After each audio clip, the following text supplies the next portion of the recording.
Buenas tardes de nuevo. Continuamos con el curso que se iniciaba ayer y hoy tenemos además la suerte de contar con un ponente de lujo, el profesor Antonio Macías, catedrático de Historia Económica de la Universidad de La Laguna.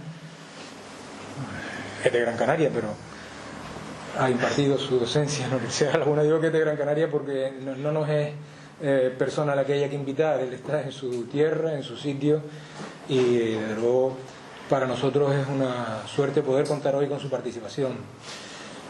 Fue en su día alumno de una figura que quiero recordar aquí también, primero porque colaboró en alguna ocasión con estos cursos y segundo porque dejó una estela magnífica en la historiografía canaria. Me refiero a don Antonio Betancourt Macié, ya desaparecido, pero siempre en el recuerdo y en la memoria de todos nosotros.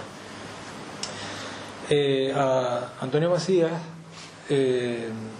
fue además un profesor que innovó poderosamente en la renovación de la historiografía y particularmente la historiografía económica canaria en aquellos años, segunda mitad de los 70, principios de los 80, en los que también llegó a esa universidad un extraordinario investigador y profesor que era Antonio Miguel Bernal, del cual también, pues, en fin, te guardamos un magnífico recuerdo, ¿no? Buena parte de las aportaciones de Antonio Macías suelen suscitar sorpresa en algunas ocasiones. Sorpresa no porque él tenga un ánimo de polemista permanente, sino porque, fundado en algo que debe ser lo que nos guía a todos los que nos dedicamos a escudriñar el pasado, le da una enorme relevancia a la fuente histórica, a la evidencia histórica, y por tanto a llevar como guía y norte siempre una rigurosa interpretación de lo que la fuente en cada momento, en cada tiempo y en cada contexto señala. Antonio Macías no ha abordado solo los aspectos vinculados a la historia económica, aunque es su gran especialidad. Ha tocado aspectos también muy importantes, señalados, referidos a la historia social. Y creo que hoy nos va a dar una lección, por lo que me estaba adelantando, muy interesante sobre estos aspectos, vinculándolos, lógicamente, a la finalidad de la conferencia que hoy tenemos aquí. El poder revisar, como decíamos ayer, estos aspectos que despliegan en torno a un ciclo de crisis epidémico, en torno a una fase epidémica como la que tenemos, nos ayuda a poder penetrar y comprender en el conocimiento de lo que ocurrió, de lo que aconteció en otros momentos, en la valoración de lo que hoy nos acontece. Ya decíamos ayer que el motivo básico que nos movió a este curso era el, teniendo en cuenta lo sencillo que es, porque además es humano, que todos queramos dar un pase de página a lo que nos está aconteciendo y olvidar todos estos meses desastrosos, pero ese olvido, que si bien psicológicamente tiene su sentido, tiene el enorme riesgo de volver a repetir ciertas cosas, ciertas actitudes y comportamientos. Y por tanto, buena parte de lo que hacemos en este curso es combinar lo uno y lo otro, combinar el permanecer en el recuerdo y en el conocimiento serio y riguroso de lo acontecido, para que cuando nos enfrentemos a situaciones como esta sepamos aproximadamente cómo se enfrentaron otros, qué ocurrió en otros momentos, por si alguna lección y alguna consecuencia podemos sacar. Pues nada más, el protagonista de esta tarde tiene la palabra. Muchas gracias. Vamos a ponerlo así para que yo pueda manipular también la información. Bien, buenas tardes a todos.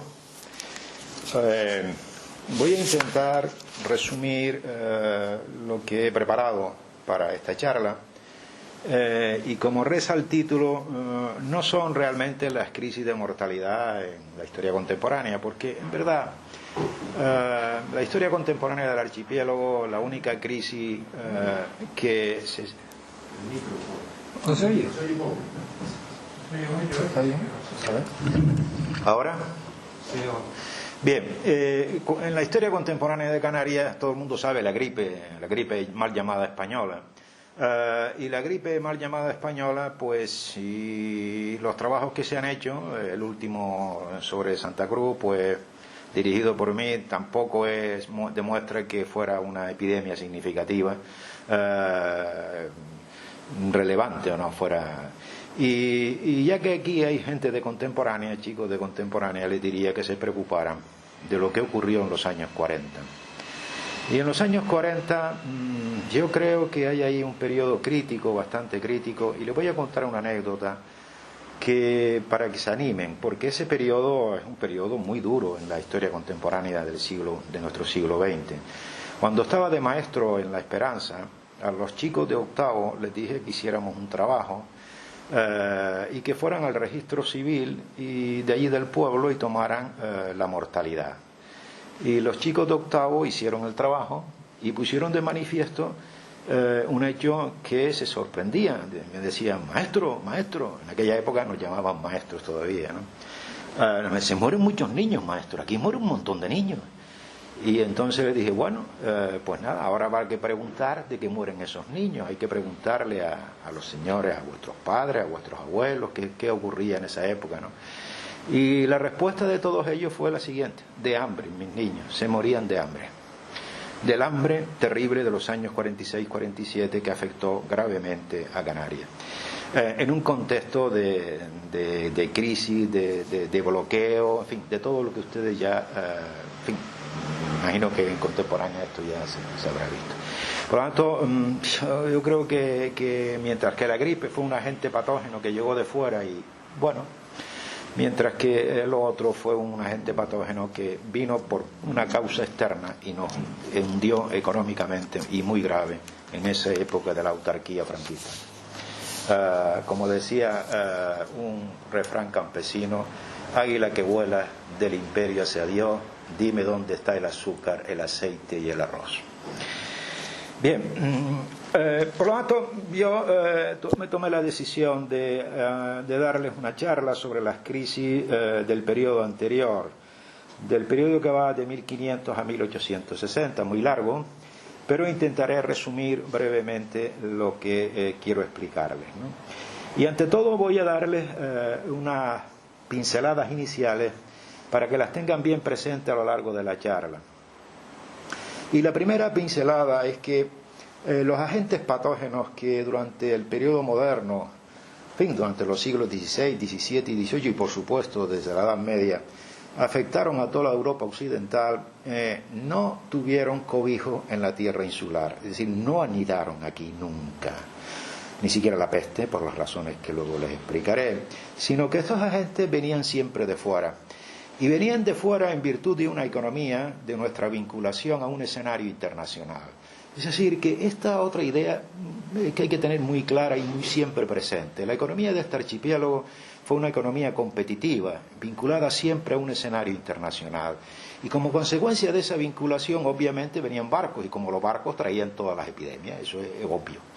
Pero al propio tiempo esta economía, que nos traía la muerte, también nos traía la vida, en la medida en que sin esa economía vinculada al exterior, este archipiélago no podía adquirir aquello que necesitaba, todo lo que necesitaba.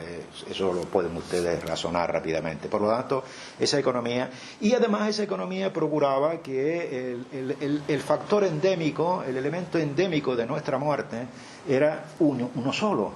¿Cuál era? El único era el hambre. Y el hambre y todo lo que contrae consigo la subalimentación cuantitativa y cualitativa. Y esa economía también nos traía, por nuestra capacidad de compra con el exterior, nos traía ese grano o ese cereal o ese producto agropecuario que nos salvaba de las crisis carenciales. Esta idea es importante, esta idea es muy importante, es una idea fuerza, ¿no?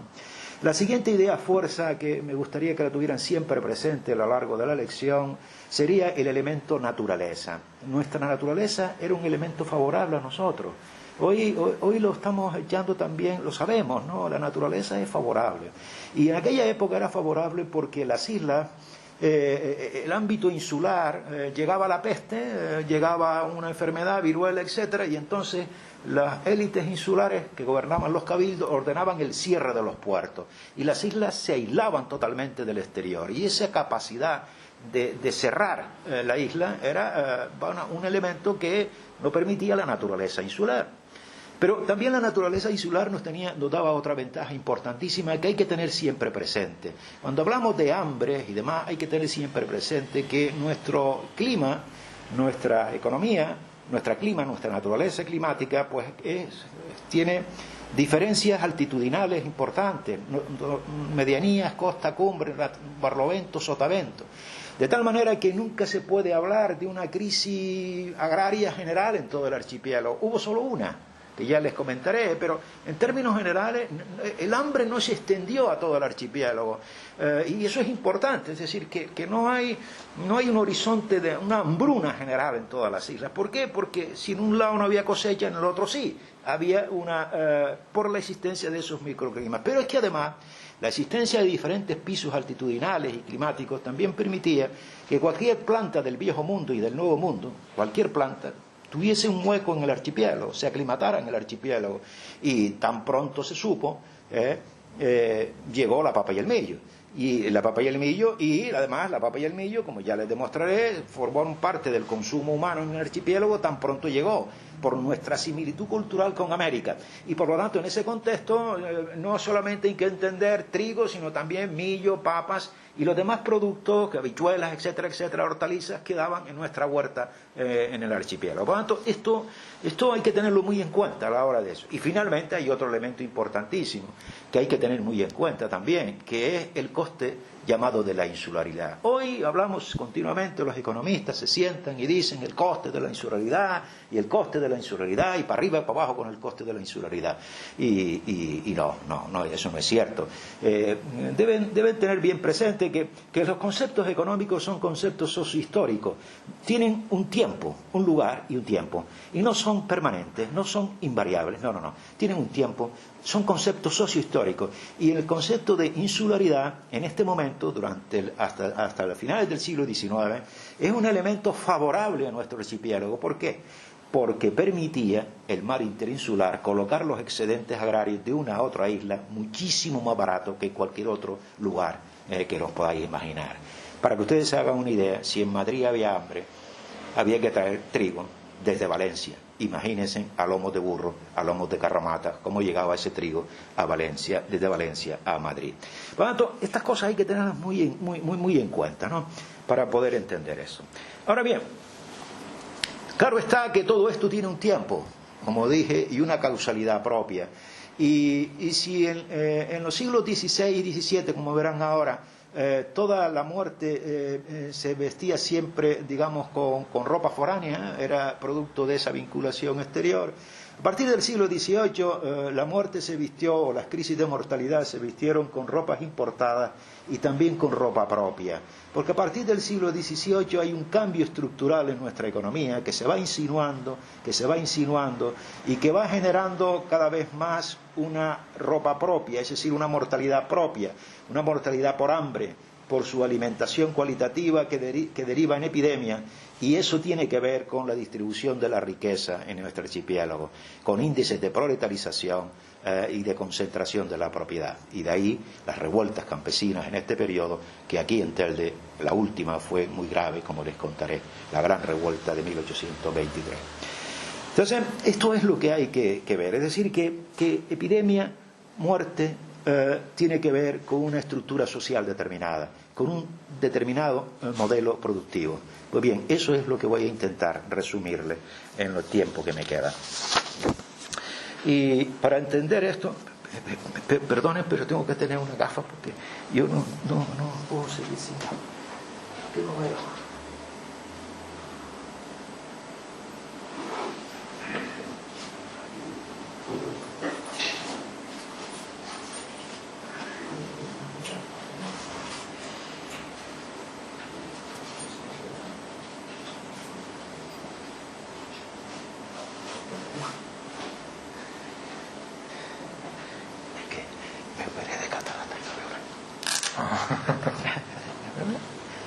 No veo absolutamente nada. Y si quiero resumir, para no perderme, tengo que... Bien. Lo primero que voy a mostrarles son unos cuadritos, que no se asusten, porque son un poco para entretenernos, ¿no? Ahí ven algo, ¿no? ¿Alguien ve por ahí? Bueno, yo lo sintetizo, ¿no? Lo que se ve ahí en ese cuadro es la evolución de la población del archipiélago a partir de los censos disponibles, de los recuentos, de los datos disponibles, de los datos, algunos más contrastados, menos contrastados. Lo único que puedo decirles es que yo he hecho todo lo posible por mejorarlos, pero hay datos que se me escapan, que todavía no lo he logrado terminar en ese trabajo que es manuscrito y que todavía no he logrado terminar. Pero lo que se ve aquí en este cuadro es la evolución de una población que pasa de unos 20.000 habitantes en 1525 a llegar a 233.000 en 1830 más o menos, para luego mantenerse estable, fíjense bien, de 230.000 a 234.000, es decir que en mediados del siglo XIX la población canaria llegó a su techo demográfico y se paró. Y eso es lo que tenemos que reflexionar. Una etapa de crecimiento, y ese crecimiento, si lo medimos en términos de distribución de la población, veremos también que la población canaria se concentra durante el periodo que va de 1525 al 18, mediados del 18, pues se concentra en Tenerife sobre todo, mientras que el resto de las islas, Gran Canaria le sigue, La Palma, pero Tenerife tiene un peso muy importante. Y a partir de mediados del siglo XVIII, Tenerife pierde peso y sube Gran Canaria, aunque no llega a alcanzarla, pero Gran Canaria es la gran ganadora de población a lo largo del periodo. Pero al final del periodo también Gran Canaria asiste a ese estancamiento demográfico del periodo final. Midiéndolo en términos, esto ya es un cálculo que, en fin, voy a pasar muy rápidamente, pero sí hay que tener en cuenta lo que ustedes ven aquí. Estas son las tasas de crecimiento acumulativo, es decir, el nivel de crecimiento o el ritmo de crecimiento de la población durante esos periodos, ¿no? Y hay dos datos muy relevantes que ustedes tienen que destacar, ¿no? Y es que, en primer lugar, tenemos una población que entre 1525 y 1680, un gran periodo, 1525-1680, en donde la tasa de crecimiento anual acumulativo se aproxima al 1% anual. Es una tasa enorme, un crecimiento enorme para una población de este periodo. Porque tengan en cuenta que las poblaciones en torno a 1% anual son poblaciones finales del XIX y del siglo XX, no son de este periodo. Entonces aquí hay un problema que hay que explicar, que hay que intentar explicar, como verán ustedes. No se puede crecer a ese ritmo demográfico en este periodo. Algo está ocurriendo aquí. O están mal los datos o las explicaciones que se han dado hay que mejorarlas. Luego tenemos otro periodo que es a partir de 1680, en que la población pierde peso y cae rápidamente, de casi ese 1% a la mitad. Incluso durante los años centrales del 18, pues menos de la mitad la población. Se ha derrumbado el crecimiento demográfico. Hay un periodo de final del siglo XVIII de crecimiento, ya veremos por qué, hay un crecimiento, pero luego ya a mediados del siglo XIX las tasas son o de 0,0 o negativas totalmente. Y hay algunas que distorsionan el análisis porque probablemente los datos tengo que mejorarlos, pero la tasa es totalmente negativa. Entonces, esto ustedes pondrán, bueno, estos datos son correctos, son incorrectos, ¿qué ocurre aquí? Podemos saberlo si son correctos, y ahí lo tienen, la corrección. Lo que tienen ustedes aquí, brevemente porque no tenemos tiempo, son todos los bautizados de todas las parroquias del archipiélago desde 1580 a 1850, de todas las parroquias, solo de Gran Canaria, Tenerife y La Palma, porque las parroquias de La Gomera y El Hierro, el subregistro de los nacimientos es aterrador. Allí ni se apuntaban a los niños y cuando los apuntaban les parecía, ¿no?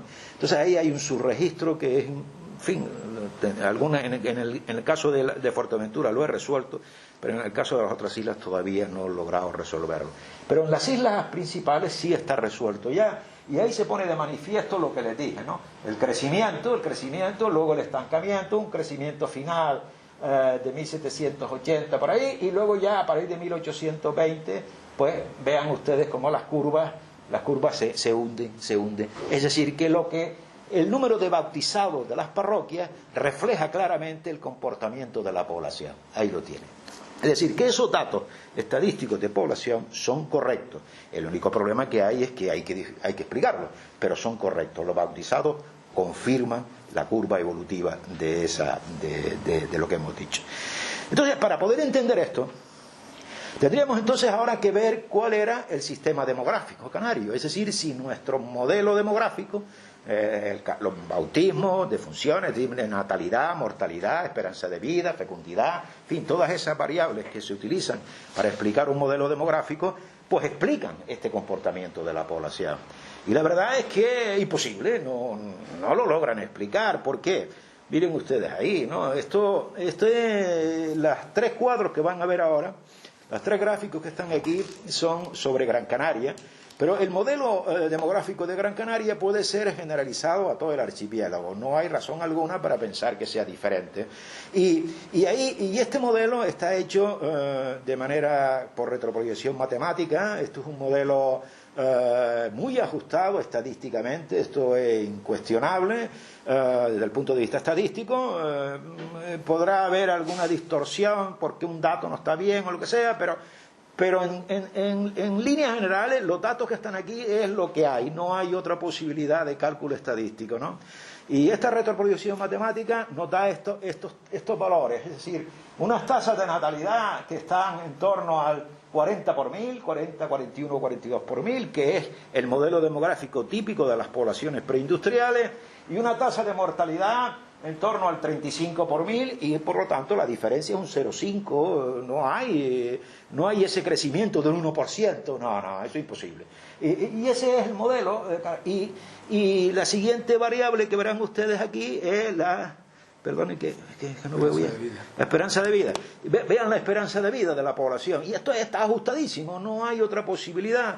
Un primer periodo de una esperanza de vida de 27, 28 años y una esperanza de vida que ronda los 30 años, 30, 32 años, con puntas de caída, que ya explicaré por qué, pero ya adelanto. En una cosa es la fiebre amarilla, en otra es el hambre de 1847, en otra es la gripe del 42 y en el otro caso es el hambre de 1720. Es decir, que está muy claro, es decir, y esta esperanza de vida se ha calculado también con retroproyección matemática y coincide plenamente con los estrangulamientos que reflejan las epidemias.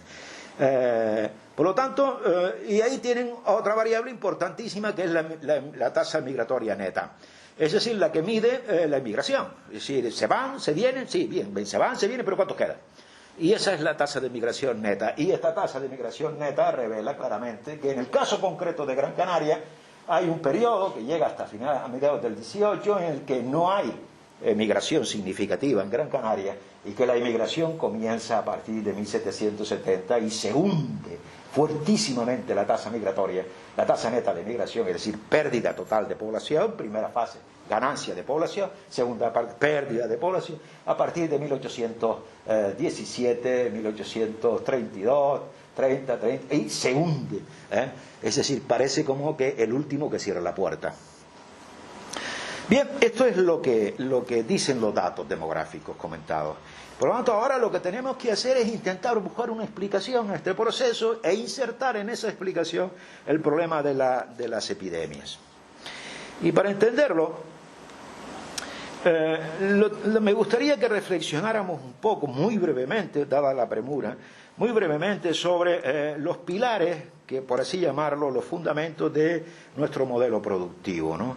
Y durante este periodo, en fin, durante el periodo que va de 1500 a 1860, antes de los puertos de las franquicias, ¿no? Y ese modelo tiene básicamente 3 pilares fundamentales, 3 elementos fundamentales. Una economía agroexportadora que nos vincula al escenario internacional, pero me gustaría que supieran ya, que la gente abandonara de una vez el tema del monocultivo. Una economía agroexportadora no es una economía de monocultivo, Eso no. Una economía agroexportadora es aquella que articula, fíjense bien, toda la capacidad productiva del territorio en función de la necesidad de obtener un producto mercancía para vender en el exterior. Por lo tanto, no es solo el producto que sale para el exterior, sino cómo se articula todo el espacio para que ese producto exportador sea competitivo. Porque si no es competitivo, no tiene ningún sentido esa economía. Es decir, y por lo tanto no es solo el cultivo exportador, es también la papa, el millo, la cebada, el trigo, el ganado, todo. Y en definitiva, la explicación de esta economía agroexportadora sería una especialización productiva que en su tirón genera economías de escala, articula todo el espacio. ¿Por qué? Porque el productor de azúcar o de vino necesita comer, necesita trigo, necesita vino, y si no tiene esos productos y tiene que importarlos, el coste del cultivo exportador sería disparatado, imposible de mantener, imposible de lograr. Y por lo tanto, olviden ya el tema del monocultivo. Yo voy explicándolo tantos años que ya es decir, que es una especialización productiva vinculada a un escenario internacional que articula todo el territorio en función de obtener ese producto, de tal manera que sin el trigo de Lanzarote y Fuerteventura los de Tenerife no podían vivir. Hablamos del vino de Tenerife. El vino de Tenerife no sirve para nada si no tiene el trigo de Lanzarote y Fuerteventura. Depende del trigo de Lanzarote y Fuerteventura. ¿Por qué? Porque Tenerife no tiene ni trigo para comer 3 meses. Y por lo tanto, es posible, tiene que haber eso. La segunda cuestión importante en nuestra economía es una economía de servicios al tráfico internacional. Y esa economía de servicios al tráfico internacional tiene un papel importantísimo porque genera economías de escala también, genera efectos de arrastre sobre la economía agroexportadora. ¿Por qué? Porque yo para poder exportar necesito barco, necesito flete, necesito seguros marítimos, necesito préstamos marítimos, necesito financiación y por lo tanto necesito estar vinculado al escenario internacional a través de una economía de servicios marítimos. Y esa economía de servicios marítimos también es relevante de cara a nuestro comercio con América. Sin ese comercio con América, pues nosotros no podemos colocar en América aquello que vendemos a través de ese producto exportador. Me explico. Yo vendo vinos a Inglaterra. Inglaterra me paga manufactura. ¿Y qué hago con las manufacturas? Me las como. Las tengo que vender en el mercado interior y el excedente sacarlo del archipiélago. De tal manera que cuando el vino tiene un precio muy alto en Inglaterra y tengo una capacidad de compra de bienes manufacturados, pues el archipiélago se inunda de manufactura inglesa, pero tiene que exportarse a América. ¿Y cómo? De contrabando. ¿Y quién lo exporta? Las élites insulares con sus buques. ¿Por qué? Porque Canarias tuvo una flota propia para comerciar con América, una flota específica propia de armadores canarios. Y esto también es otro hecho importantísimo a tener en cuenta. De tal manera que esa economía marítima es la clave para entender la articulación de nuestra economía con un escenario internacional. Nuestra economía no hay que verla entonces en función del barranco, la ladera, la montaña, la islita, etcétera. Hay que verla, levantar la mirada y verla en un escenario internacional, porque esa es nuestra economía. Bien, estos elementos finalmente tiene otro factor clave en esta economía y hay que tenerla muy en cuenta, que es el factor institucional.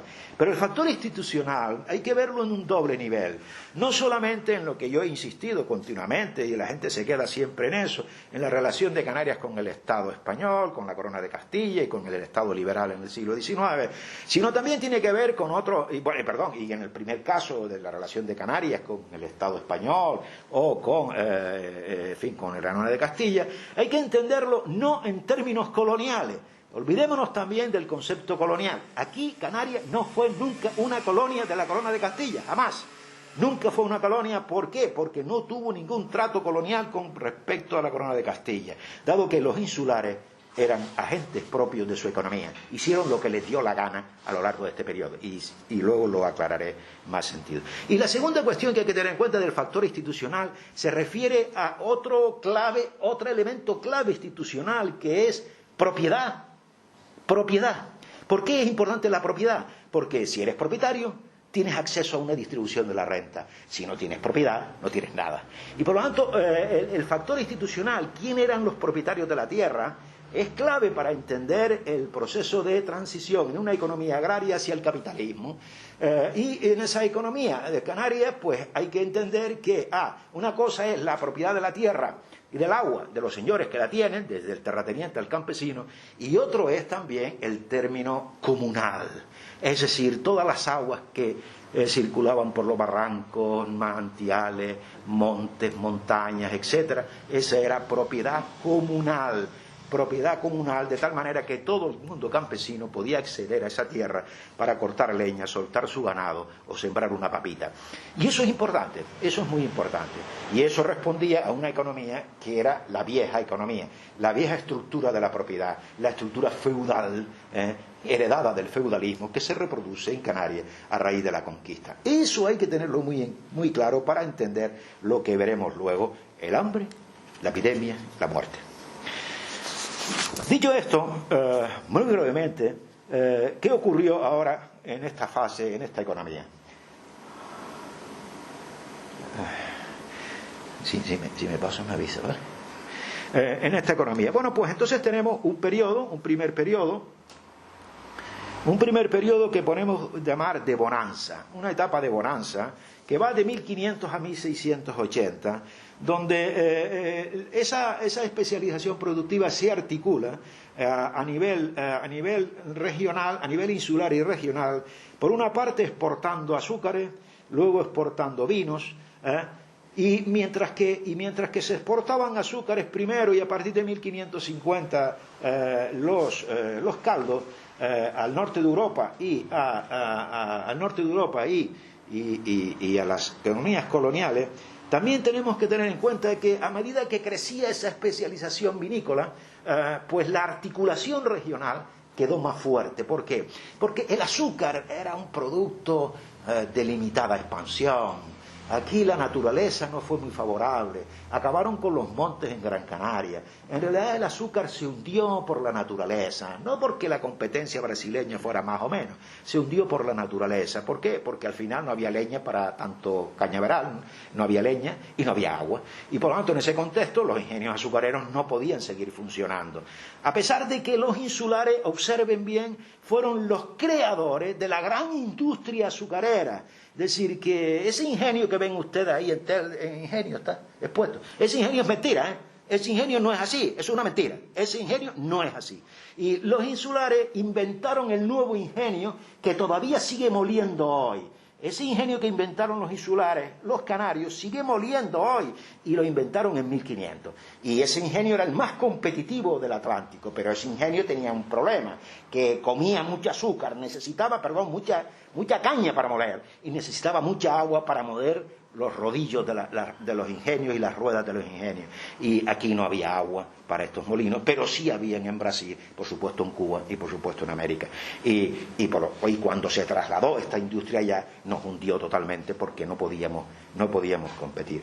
Pero el vino, por lo tanto, el azúcar fue limitado espacio, pero el vino, todo el mundo sabe que el viñedo es la mejor mala hierba, porque en realidad es una mala hierba, que se adapta a los suelos insulares, suelo volcánico, suelo suelto, poco arcilloso, mucha piedra, lomada, exposición solar. En fin, el viñedo es un cultivo magnífico para el archipiélago, el mejor que se adapta a nuestro suelo, evidentemente en zonas de ladera y no de vega. Es decir, que en la Vega de Las Palmas, en la Vega de Gáldaro, en la Vega de Aruca, el viñedo no tenía posibilidad alguna. Pero en todas las laderas el viñedo es la planta máxima, que es la mejor planta para adaptarse a los suelos. Y si al final me preguntan, les contaré alguna anécdota de aquí de Telde para que se rían, porque aquí tengo a un amigo geógrafo que conmigo verificó cómo se ha perdido la historia de la viticultura. Y bien, y a medida que crecía el viñedo, que ocupaba cada vez más espacio, imagínense, el viñedo ocupaba mucho más espacio que la caña, por lo tanto la presión de la especialización productiva tiró del resto de la economía a más vino, más cereales, más papas, más millo, de tal manera que esos cultivos nuevos que llegan de América, que observen bien, que llegaron a Europa, que no se consumieron en Europa, que en Europa el millo era para la gallina y la papa para los cerdos, y que solo se consumió la papa en Europa y el millo ya avanzado el siglo XVIII, cuando el hambre hizo necesario a los campesinos europeos tirar mano de esos cultivos para poder sobrevivir. Pero en Canarias, ese papa y ese millo, y esa papa que descubrimos los canarios, la descubrimos nosotros los canarios, la incorporamos inmediatamente a nuestra dieta por similitud cultural en la otra América, no por hambre, por similitud cultural, porque he demostrado en un artículo que el precio de las papas que se vendían aquí en el siglo XVI y parte del XVII tenían el mismo precio que el pan. Y por lo tanto no era un problema de hambre, era un problema de echarle la papita al potaje, Y eso es importante. Y en ese contexto la papa fue un cultivo importantísimo en este tema. Y la segunda cuestión ligada a esta economía, ya ustedes comprenderán el papel del pescado salado, el papel de las proteínas, de la carne, en fin, todo este tema. No voy a extenderme mucho porque no da tiempo. Entonces, en ese contexto, También durante este periodo la economía insular ya se convirtió realmente en economía atlántica, en la medida en que la riqueza que se generaba en esta economía, en virtud de la exportación vinícola, de la exportación de contrabando, etc., enriquecía a una élite cuyos segundones no tenían capacidad de inversión en el archipiélago, no podían invertir en el archipiélago. Imagínense en un armador canario, segundón, es decir, el primogénito heredó el mayorazgo, pero el segundón no tiene nada que hacer y entonces se dedica a servir a Dios, a servir al mar, a servir al ejército, a ser funcionario, etc. Pero algunos se dedicaron a la navegación, eran armadores, y estos armadores con sus buques, que eran los dueños de los buques que transitaban en el Atlántico, estos armadores cuando acumularon capital no podían colocarlo en Canarias, y no podían colocarlo en Canarias porque la tierra estaba ya a mayorazgada. La mejor tierra la tenía su hermano. Y por lo tanto, ¿qué hacían? Mientras que en América les daban tierra gratis. En América la tenían gratis. Se la daba al rey. Y además, gratis, y además había una posibilidad de inversión en América en algo que ellos sabían. Estos segundones habían mamado con sus padres. ¿Qué habían mamado culturalmente? Una economía exportadora. Habían visto que su padre y su hermano y su familia se dedicaban a exportar, a exportar, a exportar. Bueno, pues en América pues son los fundadores de la economía agroexportadora de América. Los azúcares, tabaco, cacao en Venezuela. Estos son, y si se fijan, la gran terratenencia antigua de Cuba y de Venezuela tiene raíz canaria. Todos tienen prácticamente raíces canarias. Son estos los que van para allá. Y por lo tanto, fíjense bien, se creó en este periodo ese sistema insular y atlántico, esa articulación en un escenario atlántico a través de esta vinculación social de los segundones de las élites.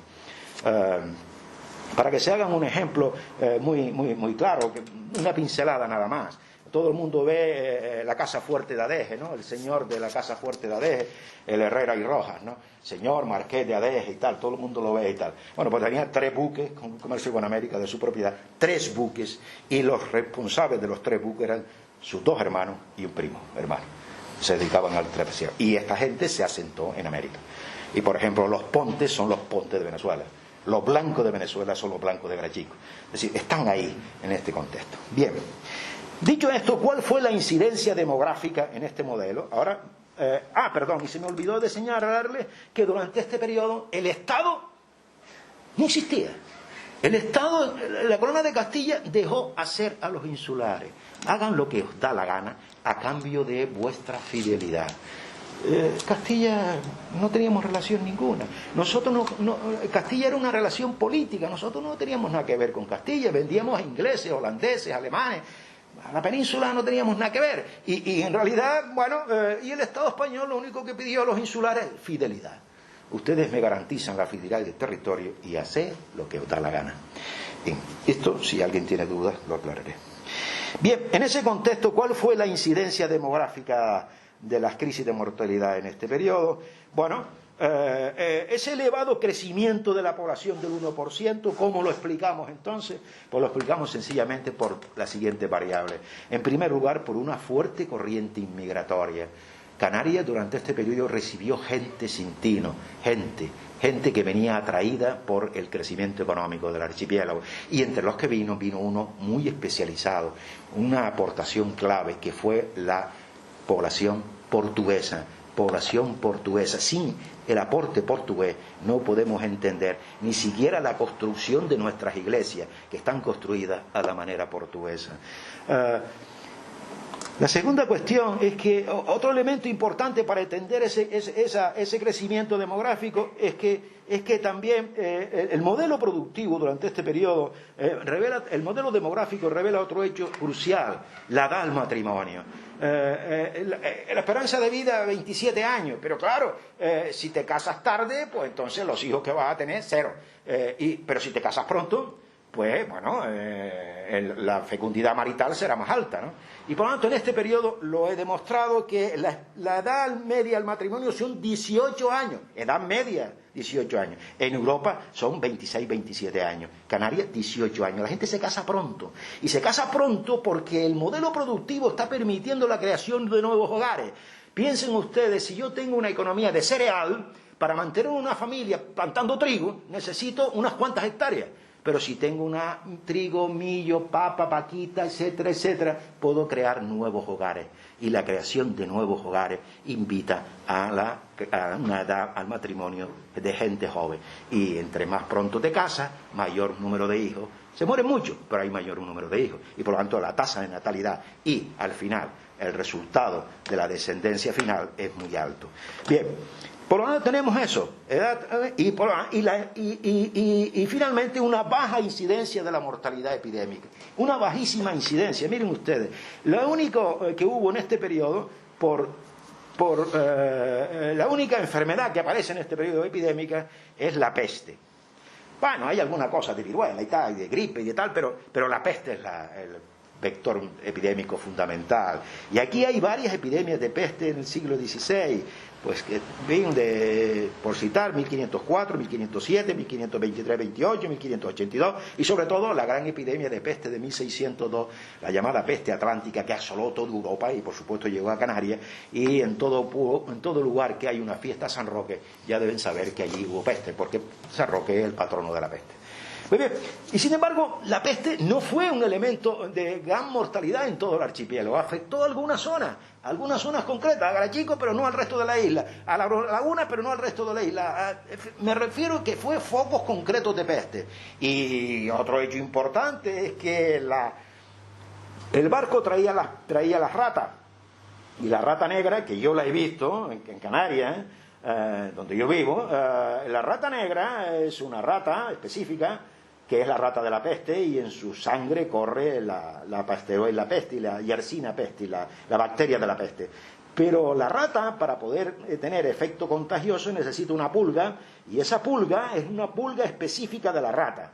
Y cuando la rata muere, la pulga busca un hombre, pica a una persona, y entonces transmite la peste. Pero ¿qué ocurre en Canarias? Que demostré cuando hice la tesis en su momento que las pulgas no se pueden reproducir en el archipiélago.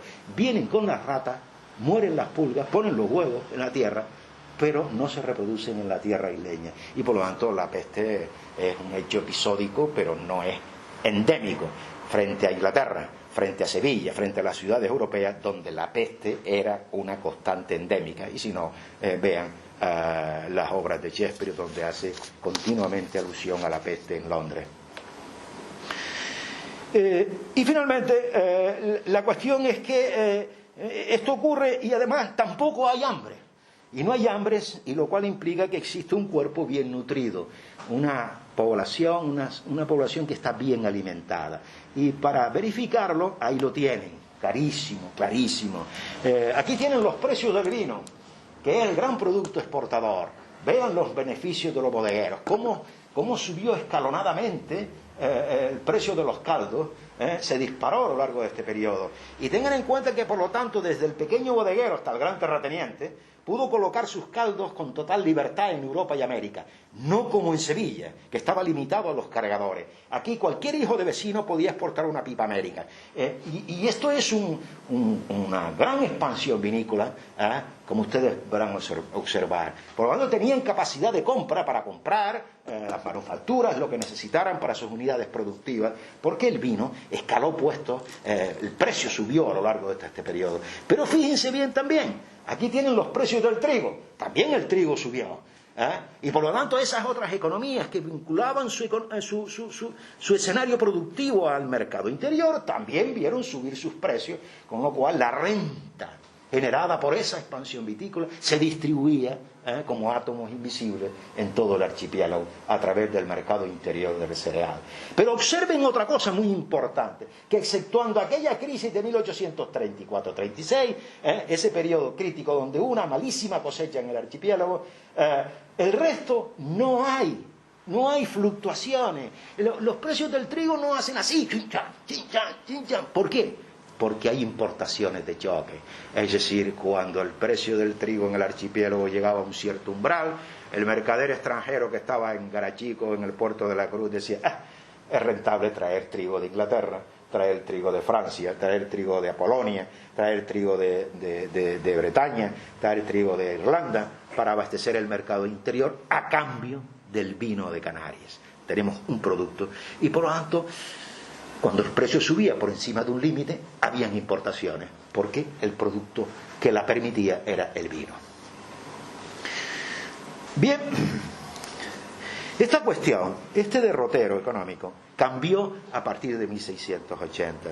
A partir de 1680 entramos ya en una fase, digamos, de crisis, de profunda crisis, donde la especialización productiva retrocedió, el vino retrocedió, y como consecuencia de ello se necesitaron realizar ajustes en nuestro aparato productivo. Ajustes en el sentido de que, bueno, si ya no puedo pagar con el vino lo que yo necesito, pues tengo que producir yo lo que necesito. Es decir, ya no puedo depender de las importaciones, tengo que intentar una cierta autarquía interna. Y como consecuencia de ello, pues creció la producción de cereales, de papas, de millo. El telar doméstico empezó a funcionar, que antes no funcionaba, sino la seda, algo de sedas y tal, pero el telar doméstico, la lana de las ovejas, el lino, etcétera, era necesario para poder vestirse los insulares, que antes lo hacían con las telas extranjeras y ahora tenían que vestirse con tela propia. Y la segunda cuestión es que el pescado salado se convirtió en la única proteína, es decir, y ahora ¿qué hacemos? Pues comer pescado salado. ¿Por qué? Porque antes comprábamos bacalao del norte, porque lo podíamos comprar con el vino. Ahora ya no hay bacalao del norte y tenemos que entonces plantar, digamos, dedicarnos al pescado salado, al pescado salpreso, no salado, salpreso. Y en ese contexto se explica la expansión de la salina en el sur de Gran Canaria a partir de 1680, 1700, 1720, la creación de nuevas salinas y la industria del salprecio. De tal manera que el consumo aparente per cápita, es decir, el consumo aparente, entendamos lo que consumo aparente se entiende, para que nos entendamos todos, es aquello que estadísticamente resulta. No quiere decir que todos consuman pescado, sino que lo que aparece en la estadística, ¿no? Y con los insulares, el cálculo que he hecho, consumen 16 kilos per cápita de pescado salado al año, mientras que los del norte, gallegos, tal, no llegan a 9 kilos. Eso demuestra el peso del pescado salado y también demuestra que comprar carne era imposible. ¿Por qué? Porque una libra de pescado salado costaba 18 maravedí y una libra de carne de la más barata, que era la de cabra, costaba 105 maravedí. ¿Quién comía carne? Nadie. La proteína básica de los insulares fue en este momento el salpreso. Bien, esto es lo que ocurre, pero al mismo tiempo que está ocurriendo todo esto, estamos asistiendo a lo largo del periodo de una doble mutación institucional, de una doble mutación, una mutación que se refleja en el caso de la relación con el Estado del centralismo borbónico. En este momento entra una nueva dinastía en España, los Borbones, y los Borbones implantan un centralismo, y este centralismo significa que la libertad que tenían los insulares se le empieza a recortar las alas, le empiezan a recortar las alas fiscalmente, desde el punto de vista fiscal, limitan el contrabando, en fin, empiezan a poner trabas a los insulares, y esas trabas llegaron a un momento de paroxismo. Lo único que ocurre es que, como en la península, en la segunda mitad del siglo XVIII, teníamos un lobby canario, pues ese lobby, presentado por los Iriartes, por los isleños que formaban parte de la minoría ilustrada que gobernaba, pues consiguieron una de cal, pero también una de arena. Es decir, en la medida en que el Estado también se percató de que tenía que mantener las islas y por lo tanto hizo contribuciones desde el punto de vista de trigo para las islas, reformó su sistema monetario a su costa, etc. No voy a detenerme. Pero al mismo tiempo que había este cambio institucional, también había otro, más irrelevante, más silencioso, menos destacado, pero silencioso. Algo que es como en fin, por ponerlo en un ejemplo, ¿no? Como eso de la hipertensión que te va matando, ¿no? El azúcar que te va matando. Ese cambio institucional. Y ese cambio institucional significaba que la terratenencia, que había perdido renta por la crisis vitícola, se percató que la única manera de seguir manteniendo su renta, dado que su hectárea de viña no le proporcionaba la renta necesaria, pues entonces había que tener más tierra. Y para tener más tierra, ¿qué es lo que hizo? Privatizar pequeñas propiedades campesinas en crisis, me quedo con ellas. Tierra comunal, agua comunal, me quedo con ellas. Y hay una gran ofensiva contra el patrimonio cultural de las comunidades campesinas, que tuvo su manifestación en una serie de motines y revueltas que no me da tiempo de comentarles. Y en este contexto es donde aparece una mortalidad, una demografía y una mortalidad nueva. Una demografía en la que, en primer lugar, el retroceso ese demográfico que han visto, del 0,5, una emigración a América, una creciente emigración a América, un retraso a la edad del matrimonio, un celibato definitivo. Ahora la edad de la mujer, por ejemplo, en La Palma, en Gran Canaria 24 o 25 años, en La Palma 27 años, en Tenerife 28 años, frente a los 18, ahora 28, 10 años más. Y por lo tanto, en ese contexto la natalidad cae, se hunde la natalidad, se hunde la fecundidad matrimonial y por lo tanto tenemos una contracción del modelo demográfico, del sistema demográfico, que explica esa caída, junto con la inmigración, esa caída de la población en el siglo XVIII. Pero también lo explica que en este siglo XVIII la muerte se vistió con ropa importada y también con ropa interna, sobre todo con ropa interna. Con ropa importada en que me refiero a la presencia de la viruela, de la fiebre amarilla, de la gripe, del sarampión, de nuevo fiebre amarilla, de nuevo viruela, a pesar de que en este periodo se inicia la inoculación y finalmente la vacuna.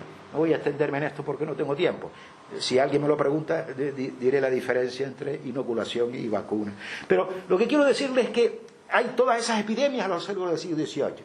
Epidemias que son generales y que tuvieron una incidencia, en algunos casos, regional. Por ejemplo, la gran epidemia de viruela de 1693, que por ejemplo en un pueblo de Barlovento, cuando estaba trabajando los registros parroquiales, me llevé una desagradable sorpresa.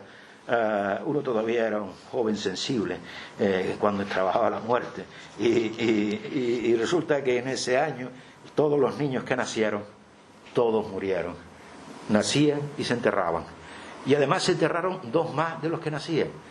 Y no los apuntó el cura. Es decir, que de la madre fue, y probablemente murió también la madre, al cementerio. Todos murieron. Y por lo tanto esa generación de ese año, la generación demográfica de los nacidos en ese año, desapareció de la historia de Canarias. Y como Barlovento ocurrió lo mismo en Mazo, y en fin, me imagino que en otros pueblos del archipiélago, pero no lo sé, pero estoy casi seguro que también. La siguiente cuestión fue la fiebre amarilla, que sabes que vienen de América, del Caribe, todo el mundo sabe, el mosquito Aedes de Egipto, etc. Pero todas estas mortalidades son foráneas.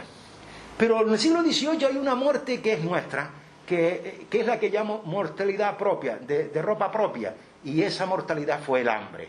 Y todo el mundo ha oído hablar de los campesinos de Lanzarote y Fuerteventura desplazados por las malas cosechas, pero no solamente de Lanzarote y Fuerteventura, que emigran a otras islas buscando sustento, sino también en propia isla también hay enfermedad, hambruna. Y esta hambruna, la más relevante, de 1720-21, donde fue terrible en todo el archipiélago, murieron muchísimas personas, porque el hambre es una rickettsia, una bacteria, la rickettsia, que las propaga el piojo humano y bueno, la gente que no se bañaba, que la gente que estaba mal alimentada, y si ustedes le preguntan a los campesinos muy mayores, le llamaban tabardillo, tabardete, dolor de costado, en fin, te moría, en fin, hablando claro de cagalera, ¿no? Es decir, era una enfermedad, vamos, no había solución. Entonces, este tifo sistemático tiene que ver con el hambre, y esto significa que esta economía no producía lo suficiente para poder alimentar a la población y no tenía capacidad para comprar en el exterior y solventar la carestía. Pero también hay otra explicación, y es 2 hechos sustanciales: el problema de la distribución de la riqueza. Porque es curioso observar que en Lanzarote y Fuerteventura, donde la muerte y hambre se daban la mano, no existían pósitos. Es decir, habían 2, 3. Es decir, que en Lanzarote y Fuerteventura, donde se producía trigo, la terratenencia no tenía la picardía de tener un almacén de grano para los años de malas cosechas. No. Dejaba eso en manos de la Iglesia, que con la caridad resolviera el problema, porque todo el trigo que producía lo colocaba en el mercado. Y si la cosecha era mala, el precio era más alto, y por lo tanto había que beneficiarse de los precios del cereal. Islas que producían grano y sin embargo no tenían grano almacenado para atender a la muerte, y eso tenía que ver con una estructura social determinada. Y finalmente esa hambruna era cada vez más creciente a lo largo del 18, por lo que he comentado, por el creciente avance de la proletarización campesina, de campesinos que perdían el acceso al comunal, donde soltar la cabra y donde plantar una papa para poder solventar el hambre.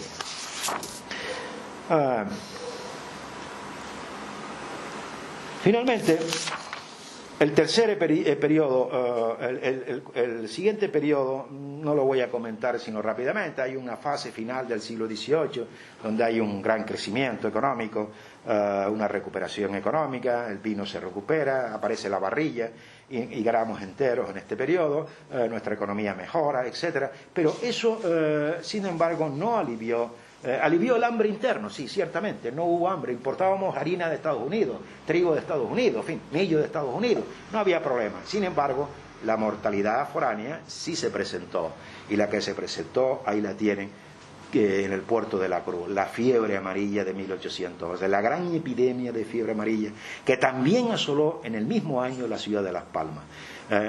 No tengo los datos de Las Palmas, ahí tienen los datos de la laguna, de Puerto de la Cruz, pero el Puerto de la Cruz tuvo la misma incidencia que en Las Palmas.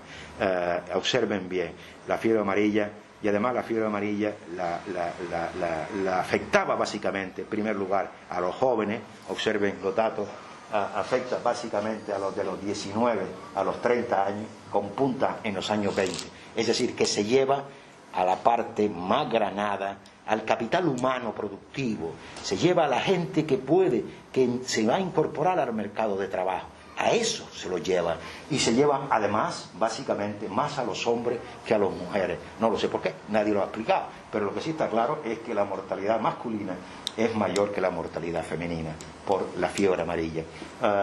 Y luego afecta tiene menor incidencia en el resto de las edades. Pero les advierto una cosa importantísima, que los insulares, la naturaleza también nos favoreció, porque en la mortalidad por fiebre amarilla de 1811 se percataron de que, bueno, tanto en Santa Cruz de Tenerife como en Las Palmas, como en el Puerto de la Cruz, que fueron los lugares donde incidió, se puso un cordón sanitario, es decir, un tipo con un fusil, y el que se atreviera a cruzar el cordón le daba un tiro.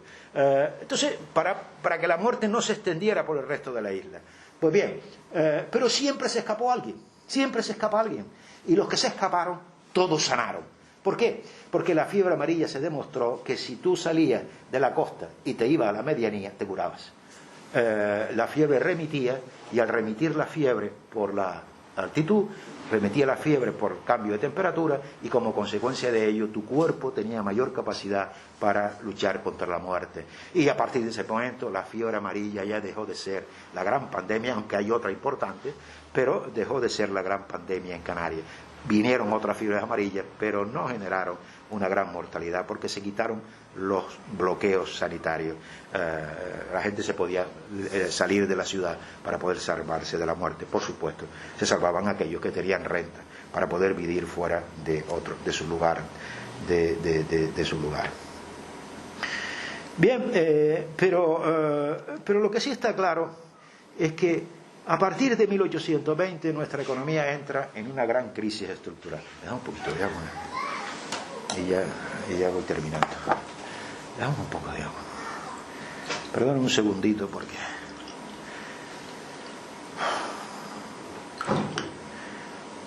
Bien, el periodo que va de 1820 a 1850, lo he repetido mucho en mis trabajos por ahí, es decir, es un periodo crucial en la historia contemporánea de nuestro archipiélago. Es una etapa fundamental para entender, difícil, complicada de resumir, tiene muchos puntos, matices, etcétera, pero desde el punto de vista económico es una etapa, y desde el punto de vista social es una etapa de gran crisis estructural. Es decir, el pasado se puso en solfa. Toda la herencia del pasado se discutió. La economía agroexportadora entró en una profunda crisis, se acabó. Ahí la tienen, ¿no? La exportación vinícola se hundió, lo ven ahí en la gráfica, ¿no? Del valor 100 se pasó al 1%. Fíjense, en 50 años la exportación de vino pasó de un valor 100 a un valor 1. Total, hundido total el vino. No sirvió para nada, se acabó. El vino se acabó.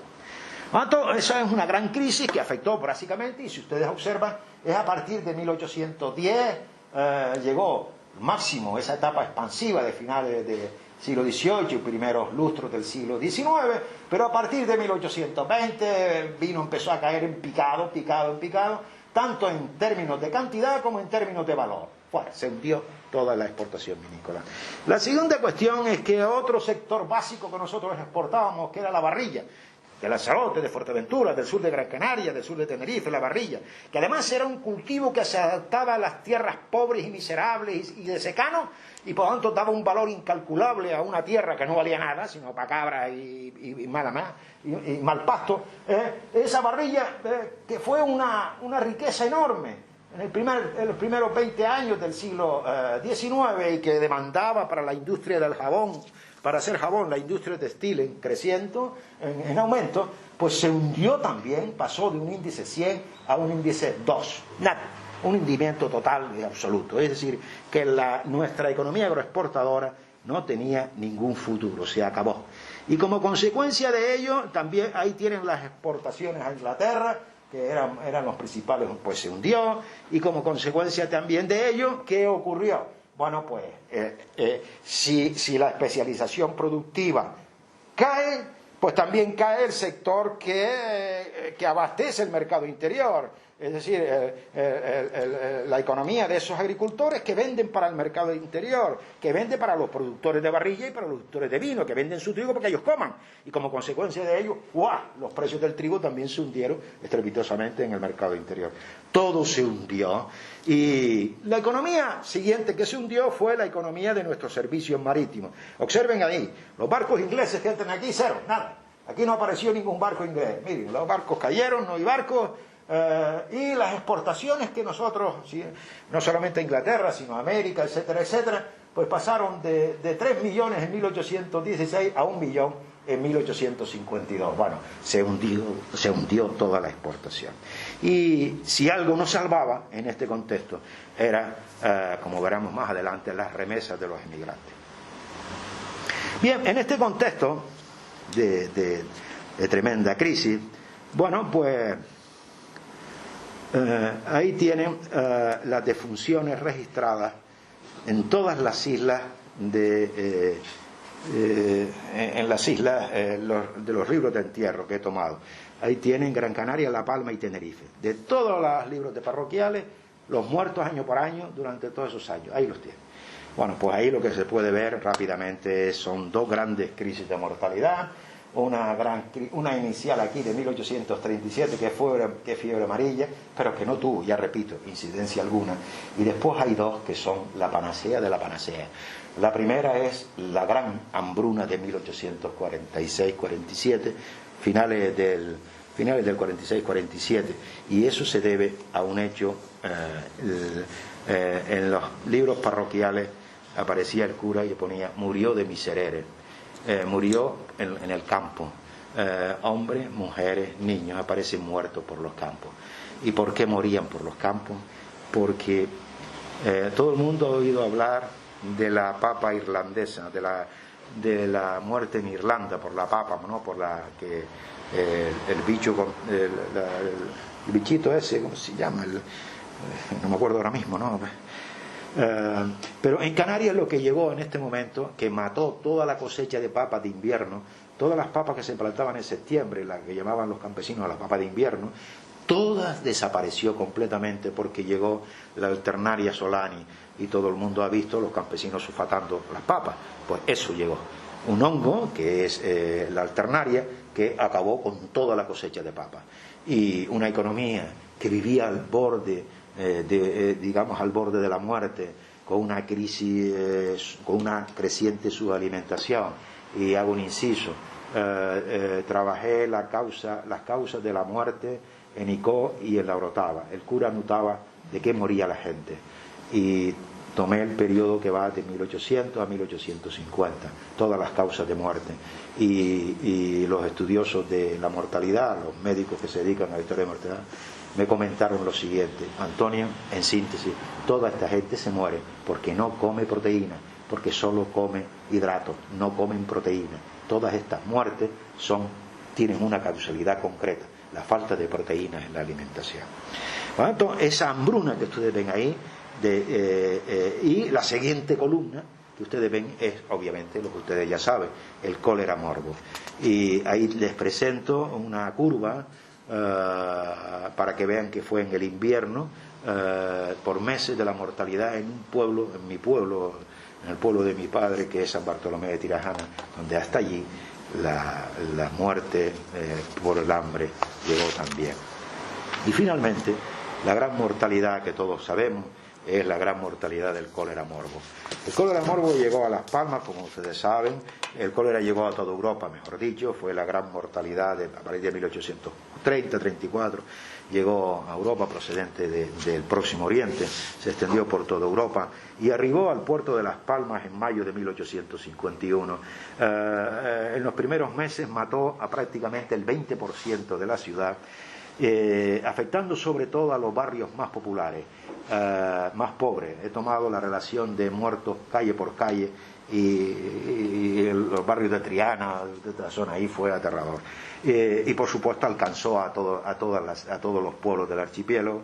En Telde llegó al 10%, en Aruca al 10%, en Caldas al 10%, pero sobre todo en la ciudad donde llegó esta muerte.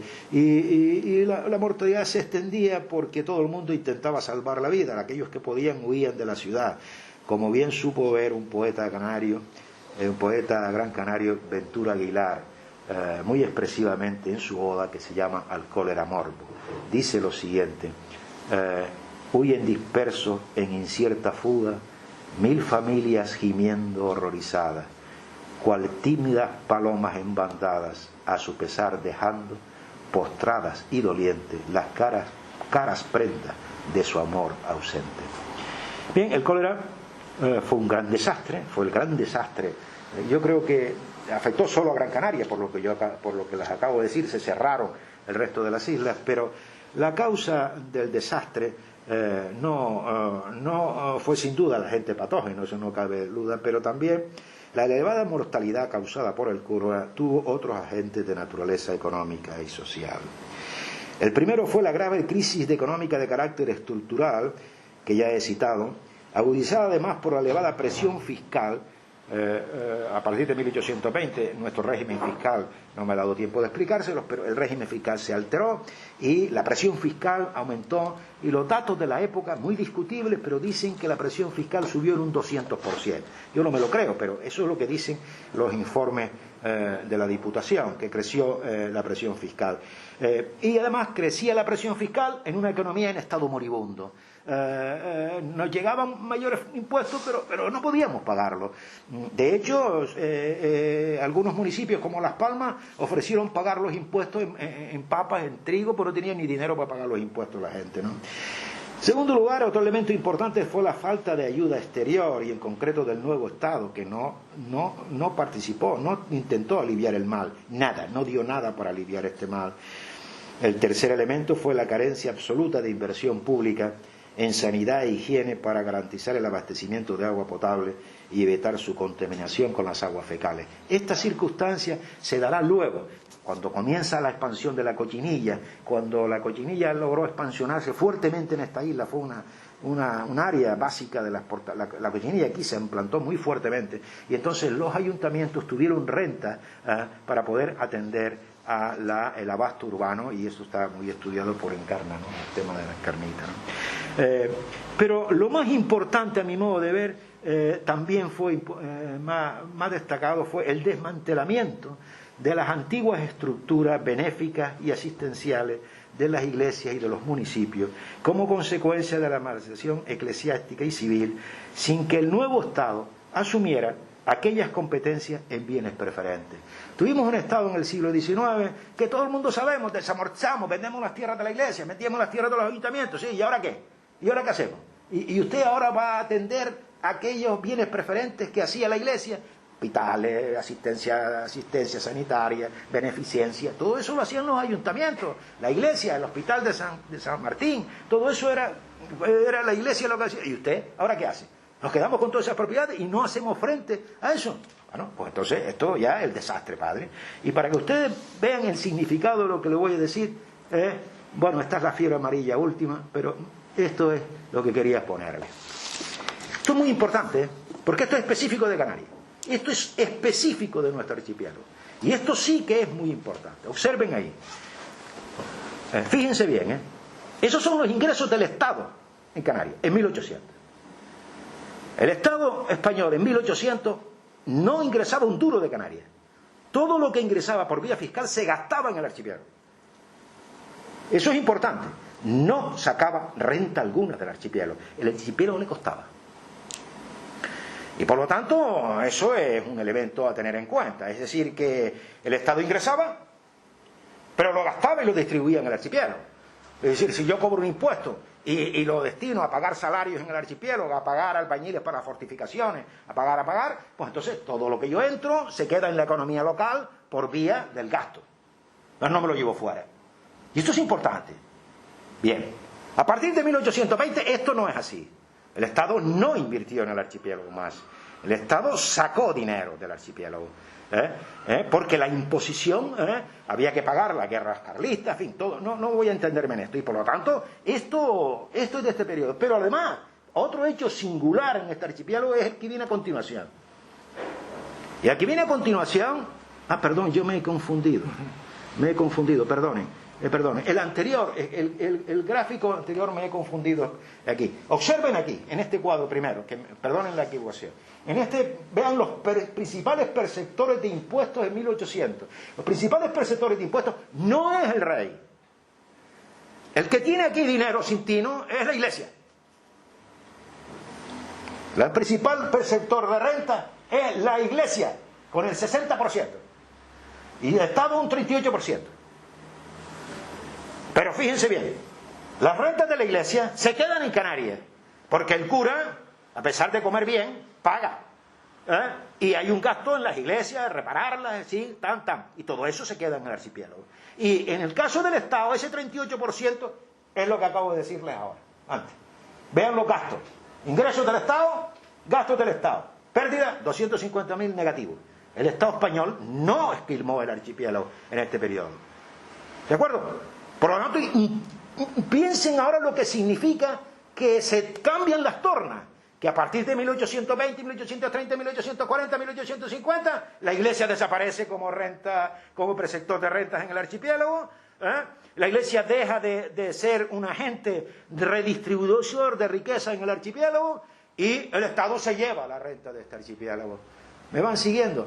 ¿Y eso cómo se hizo? Primero, con una creciente presión fiscal, y segundo, con la desamortización civil y eclesiástica, o eclesiástica y civil, que significó la venta definitiva de todo el patrimonio comunal en este archipiélago. Desapareció el patrimonio comunal, ya nadie podía soltar. Es más, en los boletines oficiales de la provincia están las multas a todo campesino que entraba a aprovecharse de un comunal que se había vendido. Multas porque eso ya no es suyo, eso ya es privado. Están en el boletín oficial. Y como consecuencia de ello, ahí tienen una curva espantosa.